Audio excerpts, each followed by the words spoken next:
का बरं तुकाराम मुंडे साहेबांनी ॲक्शन घेतल्यानंतर, कारवाई केल्यानंतर इतक्या फटाफट सगळ्या कारवाया झाल्या? इतका सारा पनीर साठा, इतका सारा भेसळयुक्त दूध किंवा इतका सारा बनावट प्रतीचा खवा या रेड्समध्ये, या छाप्यामध्ये सापडला गेला.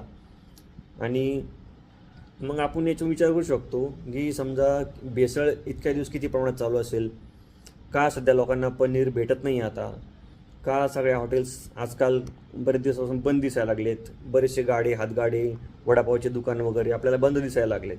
मग तू विचार करा, लोक इतके दिवस या आपल्या जे ग्राहक आहेत त्यांना कोणत्या प्रकारचं जेवण किंवा जे तेल वापरत असतील किंवा त्यांना कोणत्या प्रकारचं जेवण सर्व करत असतील, तर आपण याचा थोडा विचार केला पाहिजे.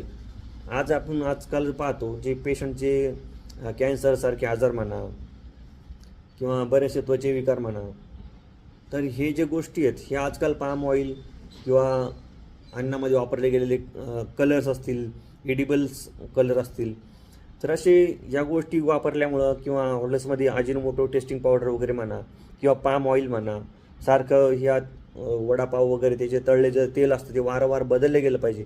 ते जर 8-8 दिवस तेल भेटत असतील, जर कढईतलं तेल काळवेपर्यंत ते वापरत असतील, तिथली हॉटेल्समधली अस्वच्छता जर असेल, या सगळ्या गोष्टीचा परिणाम आहे की असल्या घाण परिस्थितीमध्ये आणि खराब प्रकृतीचे प्रकारचे तेल वापरून जरी लोकांना खायला दिलं जात असतील या वस्तू सगळ्या, तर हे खूप खराब गोष्ट आहे आणि विचार करण्यासारखी गोष्ट आहे की इतक्या दिवस जे हॉटेलवाले जे सगळे लोकांना खाऊ घालत होते, आज 2-3 दिवसापासून अचानक पण ते बंद का पाळत आहेत किंवा पनीर अचानक का बरं गायब झाले मार्केटमधून, तर ह्या गोष्टीचा विचार केला पाहिजे. आणि या कारवाईच्या दरम्यान ज्या लोकांनी आपले दुकानं स्वतःहून बंद केलेत किंवा हॉटेल बंद केलेत, या सगळ्या लोकांवरती कारवाई झाली पाहिजे असं माझं तरी मत आहे. कारण हे जर भेसळ करून नसते, त्यांनी दुकानं बंद नसते केले आणि आज त्यांच्यावरती पळायची बारी आली नसती. तर ह्या लोकांवर तात्काळ कारवाई झाली पाहिजे, कारण यांनी आतापर्यंत लोकांच्या आरोग्याशी चांगला मोठा खेळ खेळलेला आहे. तसेच आजकाल जे दूध भेसळ आहे, दूध भेसळमध्ये आपण पाहतो की बऱ्या प्रमाणात दूध घट्ट होण्यासाठी त्यात युरिया वापरला जातो किंवा कॉस्टिक सोडा वगैरे वापरला जातो किंवा त्यात आर्टिफिशियल मिल्क पावडर वगैरे वापरली जाते.